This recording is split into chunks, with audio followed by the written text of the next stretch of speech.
शुक्लाम्बरधरम् विष्णुम् शशिवर्णम् चतुर्भुजम्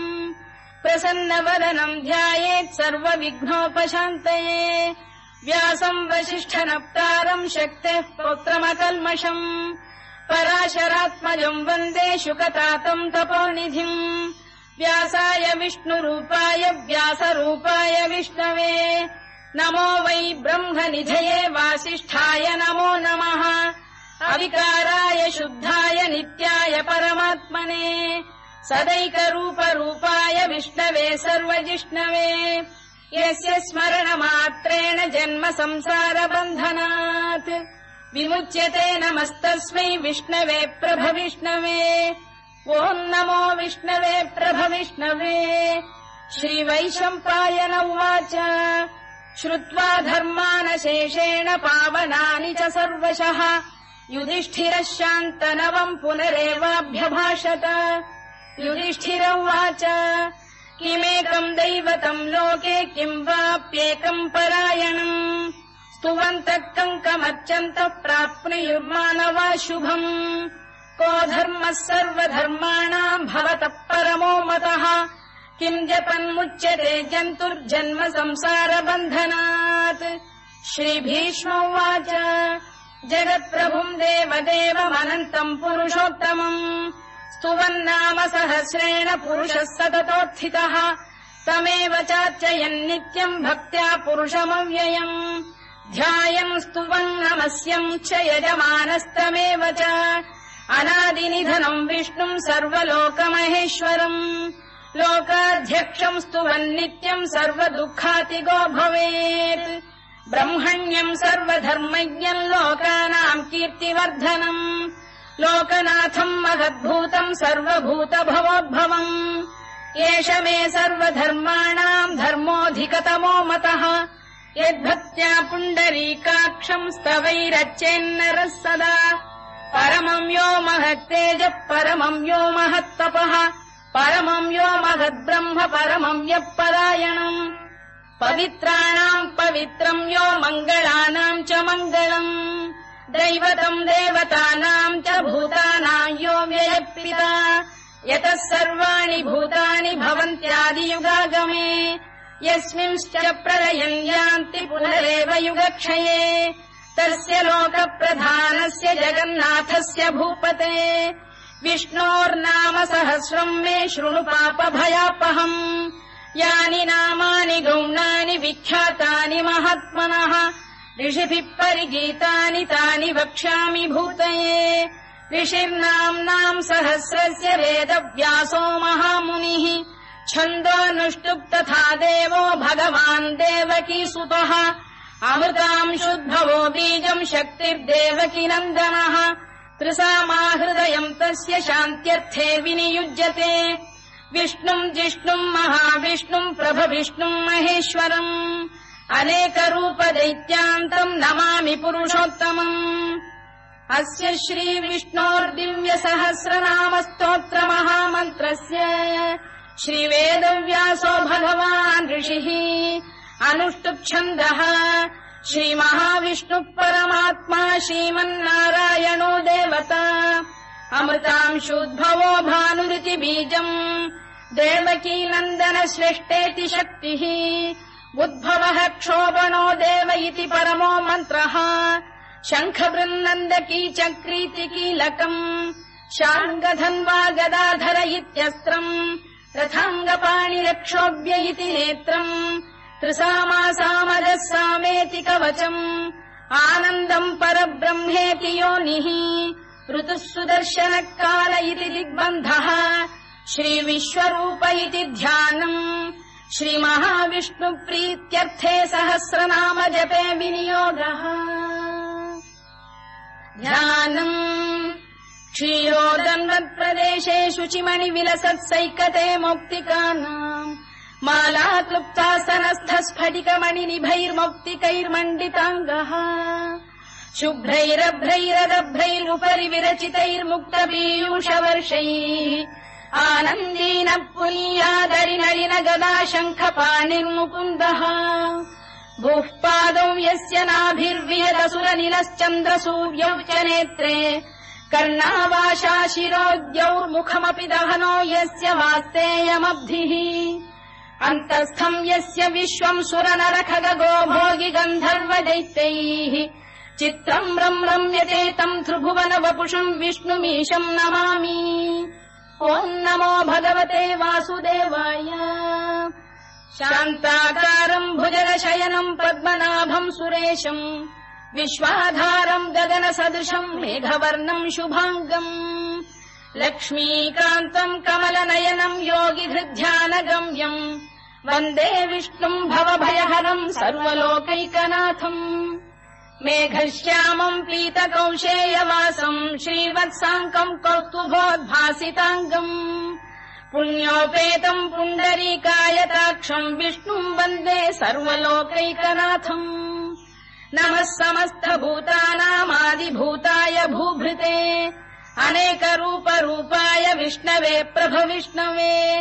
सशङ्खचक्रम् सकिरीटकुण्डलम् सपीतवस्त्रम् सरसीरुहेक्षणम् सहारवक्षस्थलशोभिकौस्तुभम् नमामि विष्णुम् शिरसा चतुर्भुजम् छायायाम् पारिजातस्य हेमसिंहासनोपरि आसीनमम्बुदश्याममायताक्षमलङ्कृतम् चन्द्राननम् चतुर्बाहुम् श्रीवत्साङ्कितवक्षसम् रुक्मिणी सत्यभामाभ्याम् सहितम् कृष्णमाश्रये।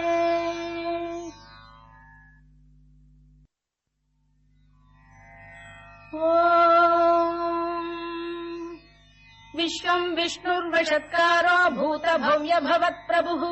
भूतकृद्भूतवृद्भावो भूतात्मा भूतभावनः भूतात्मा परमात्मा च मुक्तानाम् परमागतिः अव्ययः पुरुषः साक्षी क्षेत्रज्ञोऽक्षर एव च योगो योगविदाम् नेता प्रधानपुरुषेश्वरः नारसिंहवपुः श्रीमान् केशवः पुरुषोत्तमः सर्वः शर्वः शिवस्थाणुर्भूतादिर्निधिरव्ययः सम्भवो भावनो भर्ता प्रभवः प्रभुरीश्वरः स्वयम्भूः शम्भुरादित्यः पुष्कराक्षो महास्वनः अनादिनिधनो धाता विधाता धातुरुत्तमः अप्रमेयो ऋषिकेशः पद्मनाभोऽमरप्रभुः विश्वकर्मा मनुस्पष्टा स्थविष्ठस्थविरो ध्रुवः अग्राह्यः शाश्वतः कृष्णो लोहिताक्षप्रदर्दनः प्रभूतस्त्रिककुब्धाम पवित्रम् मङ्गलम् परम् ईशानप्राणदप्राणो ज्येष्ठः श्रेष्ठः प्रजापतिः हिरण्यगर्भो भूगर्भो माधवो मधुसूदनः ईश्वरो विक्रमी धन्वी मेधावी विक्रमक्रमः अनुत्तमो दुराधर्ष्य कृतज्ञकृतिरात्मवान् सुरेशः शरणम् शर्म विश्वरेता प्रजाभवः अधः संवत्सरो व्यालप्रत्ययः सर्वदर्शनः अजः सर्वेश्वरः सिद्धः सिद्धिः सर्वादिरच्युतः वृषाकपिरमेयात्मा सर्वयोगविनिसृतः वसुर्वसुमनः सत्यः समात्मा संमितः समः अमोघः पुण्डरीकाक्षो वृषकर्मा वृषाकृतिः रुद्रो बहुशिरा बभ्रुर्विश्वयोनिः शुचिश्रवाः अमृतः शाश्वतस्थाणुर्वरारोहो महातपाः सर्वगः सर्वविद्भानुर्विश्वक्सेनो जनार्दनः वेदो वेदविदव्यङ्गो वेदाङ्गो वेदवित्कविः लोकाध्यक्षः सुराध्यक्षो धर्माध्यक्षकृताकृतः चतुरात्मा चतुर्व्यूहश्चतुर्दंष्टश्चतुर्भुजः भ्राजिष्णुर्भोजनम् भोक्ता सहिष्णुर्जगदादिजः अनघो विजयो जेता विश्वयोनिः पुनर्वसुः उपेन्द्रो वामनः प्रांशुरमोघः शुचिरूर्जितः अतीन्द्रः सङ्ग्रहः सर्गो धृतात्मा नियमो यमः वेद्यो वैद्यः सदा योगी वीरः माधवो मधुः अतीन्द्रियो महामायो महोत्साहो महाबलः महाबुद्धिर्महावीर्यो महाशक्तिर्महाद्युतिः अनिर्देश्य वपुः श्रीमान् अमे आत्मा महादृधृत् महेश्वासो महीभर्ता श्रीनिवासः सताङ्गतिः अनिरुद्धः सुरानन्दो गोविन्दो गोविदाम्पतिः मरीचिर्दमनो हंसः सुपर्णो भुजगोत्तमः हिरण्यनाभः सुतपाः पद्मनाभः प्रजापतिः अमृत्युः सर्वदृक्सिंहः सन्धाता सन्धिमान् स्थिरः अजो दुर्मर्शनः शास्ता विश्रुतात्मा सुरारिः गुरुर्गुरुतमो धाम सत्यः सत्यपराक्रमः निमिषो निमिषस्रग्वी वाचस्पतिरुदारधीः अग्रणीर्ग्रामणी श्रीमान् न्यायो नेता समीरणः सहस्रमूर्धा विश्वात्मा सहस्राक्षः सहस्रपात् आवर्तनो निवृत्तात्मा संवृतः सम्प्रमर्दनः अधः संवर्तको भङ्गिरनिलो धरणीधरः सुप्रसाद प्रसन्नात्मा विश्वधृक् विश्वभुग्विभुः सत्कर्ता सत्कृतः साधुर्जह्नुर्नारायणो नरः असङ्ख्येयो प्रमेयात्मा विशिष्टः शिष्टकृच्छुचिः सिद्धार्थः सिद्धसङ्कल्पः सिद्धिदः सिद्धिसाधनः वृषाही वृषभो विष्णुर्वृषपर्वा वृषोदरः वर्धनो वर्धमानश्च विविक्तः श्रुतिसागरः सुभुजो दुर्धरो वाग्मी महेन्द्रो वसुदो वसुः नैकरूपो बृहद्रूपः शिपिविष्टप्रकाशनः ओजस्तेजोऽब्जुदिधरः प्रकाशात्मा प्रतापनः ऋद्धः स्पष्टाक्षरो मन्त्रश्चन्द्रांशुर्भास्करद्युतिः अमृतांशुद्भवो भानुः शशबिन्दुः सुरेश्वरः औषधम् जगतः सेतुः सत्यधर्मपराक्रमः भूतभव्यभवन्नाथ पवनः पावनो नरः कामः कामकृत्कान्तः कामः कामप्रदप्रभुः युगादिकृद्युगावर्तो नैकमायो महाशनः अदृश्यो व्यक्तरूपश्च सहस्रजिदनन्तजित् इष्टो विशिष्टः शिष्टेष्टः शिखण्डी नघुषो वृषः क्रोधः क्रोधकृत्कर्ता विश्वबाहुर्महीधरः अच्युत प्रथित प्राण प्राणदो वासवानुजः अपाम् निधिरधिष्ठानमप्रमत्त प्रतिष्ठितः स्कन्द स्कन्दधरो धुर्यो वरदो वायुवाहनः वासुदेवो बृहद्भानुरादिदेवः पुरन्दरः अशोकस्तारणस्तारः शूरः शौरिर्जनेश्वरः अनुकूलः शतावर्तः पद्मी पद्मनिभेक्षणः पद्मनाभोरविन्दाक्षः पद्मगर्भः शरीरभृत् महर्धिर्वृद्धो वृद्धात्मा महाक्षो गरुडध्वजः अतुलः शरभो भीमः समयज्ञो हविर्हरिः सर्वलक्षणलक्षण्यो लक्ष्मीवान् समितिञ्जयः विक्षरो रोहितो मार्गो हेतुर्दामोदरः सः महीधरो महाभागो वेगवानमिताशनः उद्भवः क्षोभणो देवः श्रीगर्भः परमेश्वरः करणम् कारणम् कर्ता विकर्ता गहनो गुहः व्यवसायो व्यवस्थानः संस्थानस्थानदो ध्रुवः परद्धिः परमस्पष्टः तुष्टः पुष्टः शुभेक्षणः रामो विरामो विरतो मार्गो नेयोनयोनयः वीरः शक्तिमताम् श्रेष्ठो धर्मो धर्मविदुत्तमः वैकुण्ठः पुरुष प्राण प्राणद प्रणव पृतुः हिरण्यगर्भः शत्रुघ्नो व्याप्तो वायुरभोक्षजः ऋतुः सुदर्शनकार परमेष्ठी परिग्रहः उग्रः संवत्सरो दक्षो विश्रामो विश्वदक्षिणः विस्तारस्थावरस्थाणुः प्रमाणम् बीजमव्ययम् अर्थोऽनर्थो महाकोशो महाभोगो महाधनः अनिर्विण्णस्थविष्ठो भूर्धर्मयूपो महामखः नक्षत्रनेमिर्नक्षत्री क्षमः क्षामः समीहनः यज्ञयुज्यो महेद्यश्च क्रतुः सत्रम् सताम् गतिः सर्वदर्शी विमुक्तात्मा सर्वज्ञो ज्ञानमुत्तमम् सुव्रतः सुमुखः सूक्ष्मः सुघोषः सुखरः सुहृद् मनोहरोजितक्रोधो वीरबाहुर्विदारणः स्वापनः स्ववशो व्यापी नैकात्मा नैककर्मकृत् वत्सरो वत्सलो वत्सी रत्नगर्भोधनेश्वरः धर्मकृद्धर्मकृद्धर्मी सरसक्षरमक्षरम् अविज्ञाता सहस्रांशुर्विधाता कृतलक्षणः दभस्तिनेमिः सत्तस्तः सिंहो भूतमहेश्वरः आदिदेवो महादेवो देवेशो देवभृद्गुरुः उत्तरो गोपतिर्गोप्ता ज्ञानगम्यः पुरातनः शरीरभूतभृद्भोक्ता कपीन्द्रो भूरि दक्षिणः सोमपोऽमृतपः सोमः पुरुजित् पुरुसत्तमः विनयो जयः सत्यसन्धो दाशार्हः सात्वताम् पतिः जीवो विनयिता साक्षी मुकुन्दोमित विक्रमः अम्भो निधिरनन्तात्मा महोदधिशयोऽन्तकः अजो महार्घः स्वाभाव्यो जिता मित्र प्रमोदनः आनन्दो नन्दनो नन्दः सत्यधर्मा त्रिविक्रमः महर्षि कपिलाचार्य कृतज्ञो मेदिनीपतिः त्रिपुरस्त्रिदशाध्यक्षो महाशृङ्गकृतान्तकृत् महावराहो गोविन्दः सुषेणः कनकाङ्गिनी गुह्यो गभीरो गहनो गुप्तश्चक्रगदाधरः मेधास्वाङ्गो जितः कृष्णो दृढः सङ्कर्षणोच्युतः वरुणो वारुणो वृक्षः पुष्कराक्षो महामनाः भगवान् बलहानन्दी वनमाली हलायुधः आदित्यो ज्योतिरादित्यः सहिष्णुर्गतिसप्तमः सुधन्वाखण्ड परशुर्दारुणो द्रविणप्रदः दिवस्पृक् सर्वदृग्व्यासो वाचस्पतिरयो निजः त्रिसामासामगः साम निर्वाणम् भेषजम् भिषज सन्न्यासकृच्छमः शान्तो निष्ठा शान्तिपरायणम् शुभाङ्गः शान्तिदः स्रष्टा कुमुदः कुवलेशयः गोहितो गोपतिर्गोप्ता वृषभाक्षो वृषप्रियः अनिवर्ती निवृत्तात्मा संक्षेप्ता क्षेमकृच्छिवः श्रीवत्सवक्षः श्रीवासः श्रीपतिः श्रीमताम्बरः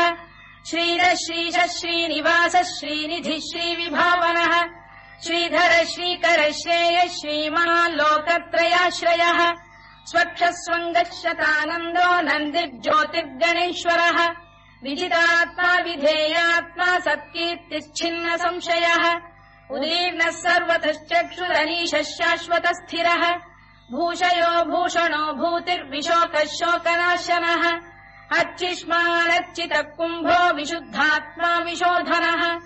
अनिरुद्धो प्रतिरथ प्रद्युम्नोमित विक्रमः कालनेमिनिः वीरः शौरिः शूरजनेश्वरः त्रिलोकात्मा त्रिलोकेशः केशवः केशिहा हरिः कामदेवः कामपालः कामी कान्तकृतागमः अनिर्देश्य वपुर्विष्णुर्वीरोऽनन्तो धनञ्जयः ब्रह्मण्यो ब्रह्मकृद्ब्रह्मा ब्रह्म ब्रह्मविवर्धनः ब्रह्मविब्राह्मणो ब्रह्मी ब्रह्मज्ञो ब्राह्मणप्रियः महाक्रमो महाकर्मा महातेजा महोरगः महाक्रतुर्महायज्वा महायज्ञो महाहविः स्तव्यस्तव प्रियस्तोत्रम् स्तुतिस्तोतारणप्रियः पूर्णः पूरयिता पुण्यः पुण्यकीर्तिरनामयः मनोजवस्तीर्थकरो वसुरेता वसुप्रदः वसुप्रदो वासुदेवो वसुर्वसुमनाहविः सद्गतिः सत्कृतिः सत्ता सद्भूतिः सत्परायणः शूरसेनो यदुश्रेष्ठः सन्निवासः सुयामुनः भूतावासो वासुदेवः सर्वासु निलयो नलः दर्पः दर्पदो दृप्तो दुर्धरोऽथा पराजितः विश्वमूर्तिर्महामूर्तिर्दीप्तमूर्तिरमूर्तिमान् अनेकमूर्तिरव्यक्तः शतमूर्तिः शताननः एकोनैकः सवक्कः किम् यत्तत्पदमनुत्तमम् लोकबन्धुर्लोकनाथो माधवो भक्तवत्सलः सुवर्णवर्णो हेमाङ्गो वराङ्गश्चन्दनाङ्गदी वीरः विषमः शून्यो घृता शीरचरश्चलः अमानी मानदो मान्यो लोकस्वामी त्रिलोकधृत् सुमेधा मेधजो धन्यः सत्यमेधाधराधरः तेजो वृषोद्युतिधरः सर्वशत्रुभृताम्बरः प्रग्रहो निग्रहो व्यग्रो नैकशृङ्गो गदाग्रजः चतुर्मूर्तिश्चतुर्बाहुश्चतुर्व्यूहश्चतुर्गतिः चतुरात्मा चतुर्भावश्चतुर्वेदविदेकपात् समावर्तो निवृत्तात्मा दुर्जयो दुरतिक्रमः दुर्लभो दुर्गमो दुर्गो दुरावासो दुरारिः शुभाङ्गो लोकसारङ्गः सुतन्तु वर्धनः इन्द्रकर्मा महाकर्मा कृतकर्मा कृतागमः उद्भवः सुन्दरः सुन्दरो रत्ननाभः सुलोचनः अर्को वाजसनः शृङ्गी जयन्तः सर्वविजयी सुवर्णबिन्दुरक्षोभ्यः सर्ववागीश्वरेश्वरः महाह्रदो महागर्तो महाभूतो महानिधिः कुमुदः कुन्दरः कुन्दः पर्जन्यः पावनो निलः अमृताशोऽमृतवपुः सर्वज्ञः सर्वतोमुखः सुलभः सुव्रतः सिद्धः शत्रुजिच्छत्रुतापनः न्यग्रोधोदुम्बरोश्चतश्चाणूरान्ध्रैषूदनः सहस्रार्चिः सप्तजिह्वः सप्तैधाः सप्तवाहनः अमूर्तिरनघोचिन्त्यो भयगृद्भयनाशनः अणुबृहत्कृशस्थूलो गुणभृन्निर्गुणो महान् अधृतस्वधृतस्वास्य प्राग्वंशो वंशवर्धनः धारभृत्कथितो योगी योगीशः सर्वकामदः आश्रमश्रमणः क्षामः सुपर्णो वायुवाहनः धनुर्धरो धनुर्वेदो दण्डो दमयिता दमः अपराजितः सर्वसहो नियन्ता नियमो यमः सत्त्ववान् सात्विकः सत्यः सत्यधर्मपरायणः अभिप्रायप्रियार्होरः प्रियकृत्प्रीतिवर्धनः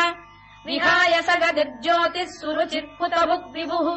रविर्विरोचनः सूर्यः सवितारविलोचनः अनन्तो हुतभुग्भोक्ता सुखदो नैकजोऽग्रजः अनिर्विण्णः सदामर्षी लोकाधिष्ठानमद्भुतः सनात्सनातनतमः कपिलः कपिरव्ययः स्वस्तिदः स्वस्तिकृत् स्वस्ति स्वस्तिभुक् स्वस्ति दक्षिणः अरौद्रः कुण्डली चक्री विक्रम्यूर्जितशासनः शब्दातिकः शब्दसः शिशिरः शर्वरीकरः अक्रूरपेशलो दक्षो दक्षिणः क्षमिणाम्बरः विद्वत्तमो वीतभयः पुण्यः श्रवणकीर्तनः उत्तारणो दुष्कृतिः पुण्यो दुःस्वप्ननाशनः वीरः रक्षणः सन्तो जीवनः पर्यवस्थितः अनन्तरूपोऽनन्तः श्रीर्जितमन्युर्भयापहः चतुरश्रो गभीरात्मा विदिशो व्यादिशो दिशः अनाधिर्भूर्भुवो लक्ष्मीः सुवीरो रुचिराङ्गदः जननो जनजन्मादिर्भीमो भीमपराक्रमः आधारनिलयो धाता पुष्पहासप्रजागरः ऊर्ध्वरः सत्पथाचार प्राणरः प्रणवप्रणः प्रमाणम् प्राणनिलय प्राणभृत्प्राणजीवनः तत्त्वम् तत्त्वविदेकात्मा जन्ममृत्युजरातिगः भूर्भुवः स्वस्तरुस्तारः सविता प्रपितामहः यज्ञो यज्ञपतिर्यज्वा यज्ञाङ्गो यज्ञवाहनः यज्ञभृद्यज्ञकृद्यज्ञी यज्ञभुग्यज्ञसाधनः यज्ञान्तकृद्यज्ञगुह्यमन्नमन्नाद एव च आत्मयोनिः स्वयम् जातो वैखानः सामगायनः देवकीनन्दनः स्रष्टा क्षितीशः पापनाशनः शङ्खबृन्नन्दकी चक्री शार्ङ्गधन्वा गदाधरः तथाङ्गपाणिरक्षोभ्यः सर्वप्रहरणायुधः सर्वप्रहरणायुधवोन्नम इति वनमाली गरीशाङ्गी शङ्खी चक्री च नन्दकी श्रीमान्नारायणो विष्णुर्वासुदेवोऽभिरक्षतु वनमाली गरीशाङ्गी शङ्खी चक्री च नन्दकी श्रीमान्नारायणो विष्णुर्वासुदेवोऽभिरक्षतु वनमाली गरीशाङ्गी शङ्खी चक्री च नन्दकी श्रीमान्नारायणो विष्णुर्वासुदेवोऽभिरक्षतु इतीदम् कीर्तनीयस्य केशवस्य महात्मनः नाम्नाम् सहस्रम् दिव्यानामशेषेण प्रकीर्तितम् य इदम् शृणुयान् नित्यम् यश्चापि परिकीर्तयेत् नाशुभम् प्राप्नुयात् किञ्चित् सोमुत्रेह च मानवः वेदान्तको ब्राह्मणस्य क्षत्रियो विजयी भवेत् वैश्यो धनसमृद्धस्य क्षुद्रः सुखमवाप्नुयात् धर्मार्थी प्राप्नुयात् धर्ममर्थार्थी चार्थमाप्नुयात् कामानवाप्नुयात् कामी प्रजार्थी चाप्नुयात् प्रजाम् भक्तिमान् यः सदोत्थाय शुचिस्तद्गतमानसः सहस्रम् वासुदेवस्य नाम्नामेतत्र कीर्तयेत् यशः प्राप्नोति विपुलम् याति प्राधान्यमेव च अचलाम् श्रियमाप्नोति श्रेयः प्राप्नोत्यनुत्तमम् न भयम् क्वचिदाप्नोति वीर्यम् तेजश्च विन्दति भवत्यरोगोद्युतिमान् बलरूपगुणान्वितः रोगार्तो मुच्यते रोगात् बद्धो मुच्येत बन्धनात् भयान्मुच्येत भीतस्तु मुच्येतापन्न आपदः दुर्गाण्यतितरत्याशु पुरुषः पुरुषोत्तमम् सुवन्नाम सहस्रेण नित्यम् भक्तिसमन्वितः वासुदेवाश्रयो मर्त्यो वासुदेवपरायणः सर्वपापविशुद्धात्मा याति ब्रह्म सनातनम् न वासुदेव भक्तानामशुभम् विद्यते क्वचित् जन्म मृत्युजरा व्याधि भयम् नैवोपजायते इमम् स्तवमधीयानः श्रद्धा भक्ति समन्वितः युज्येतात्मसुखक्षान्ति श्रीधृति स्मृतिकीर्तिभिः न क्रोधो न च मात्सर्यम् न लोभो न शुभामतिः भवन्ति कृतपुण्यानाम् भक्तानाम् पुरुषोत्तमे द्यौः स चन्द्रार्कनक्षत्राखम् दिशो भूर्महो दधिः वासुदेवस्य वीर्येण विधृतानि महात्मनः ससुरासुरगन्धर्वम् स यक्षोरगराक्षसम् जगत्वशे वर्ततेदम् कृष्णस्य सचराचरम् इन्द्रियाणि मनो बुद्धिः सत्त्वम् तेजो बलम् धृतिः वासुदेवात्मकान्याहुः क्षेत्रम् क्षेत्रज्ञ एव च सर्वागमानामाचार प्रथमम् परिकल्पते आचार प्रभवो धर्मो धर्मस्य प्रभुरच्युतः ऋषयः पितरो देवा महाभूतानि धातवः जङ्गमाजङ्गमम् चेदम् जगन्नारायणोद्भवम् योगो ज्ञानम् तथा साङ्ख्यम् विद्या शिल्पादिकर्म च वेदाः शास्त्राणि विज्ञानमेतत् सर्वम् जनार्दनात् एको विष्णुर्महद्भूतम् पृथग्भूतान्यनेकशः त्रीन् लोकान् व्याप्य भूतात्मा भुङ्क्ते विश्वभुवव्ययः इमम् स्तवम् भगवतो विष्णोर्व्यासेन कीर्तितम् पठेद्य इच्छेत् पुरुषः श्रेयत् प्राप्तुम् सुखानि च विश्वेश्वरमजम् देवम् जगतः प्रभुमव्ययम् भजन्ति ये पुष्कराक्षम् न ते यान्ति पराभवम् न ते यान्ति पराभवम् वोन्नम इति अर्जुनोवाच पद्मपत्र विशालाक्ष पद्मनाभसुरोत्तम भक्तानामनुरक्तानाम् त्राता भव जनार्दन श्रीभगवानुवाच यो माम् नाम सहस्रेण स्तोतुमिच्छति पाण्डव सोऽहमेकेन श्लोकेन स्तुत एव न संशयः स्तुत एव न संशयोन्नम इति व्यास उवाच वासनाद्वासुदेवस्य वासितम् भुवनत्रयम् सर्वभूतनिवासोऽसि वासुदेव नमोऽस्तु ते वासुदेव नमोऽस्तु ते ओन्नम इति पार्वत्युवाच केनोपायेन लघुना विष्णोर्नाम सहस्रकम् पठ्यते पण्डितैर्नित्यम् श्रोतुमिच्छाम्यहम् प्रभो ईश्वर उवाच श्रीराम राम रामेति रमे रामे मनोरमे सहस्रनाम तत्तुल्यम् राम नाम वरानने श्रीराम राम रामेति रमे रामे मनोरमे सहस्रनाम तत्तुल्यम् राम नाम वरानने श्रीराम राम रामेति रमे रामे मनोरमे सहस्रनाम तत्तुल्यम् राम नाम वरानने राम नाम वराननमोन्नम इति ब्रह्मोवाच नमोऽस्त्वनन्ताय सहस्रमूर्तये सहस्रपादाक्षि शिरोरुबाहवे सहस्रनाम्ने पुरुषाय शाश्वते सहस्रकोटियुगधारिणे नमः सहस्रकोटियुगधारिणे नम ओन्नम इति सञ्जय उवाच यत्र योगेश्वर कृष्णो यत्र पार्थो धनुर्धरः तत्र श्रीविजयो भूतिर्ध्रुवानीतिर्मतिर्मम श्रीभगवानुवाच अनन्याश्चिन्तयन्तो मां ये जनाः पर्युपासते तेषाम् नित्याभियुक्तानाम् योगक्षेमम् वहाम्यहम् परित्राणाय साधूनाम् विनाशाय च दुष्कृताम् धर्म संस्थापनार्थाय सम्भवामि युगे युगे आर्ता विषण्णाः शिथिलाश्च भीता घोरेषु च व्याधिषु वर्तमानाः संकीर्त्य नारायण शब्दमात्रम् विमुक्त दुःखाः सुखिनो भवन्तु कायेन वाचा मनसेन्द्रियैर्वा बुद्ध्यात्मना वा प्रकृते स्वभावात् करोमि यद्यत् सकलम् परस्मै नारायणायेति समर्पयामि।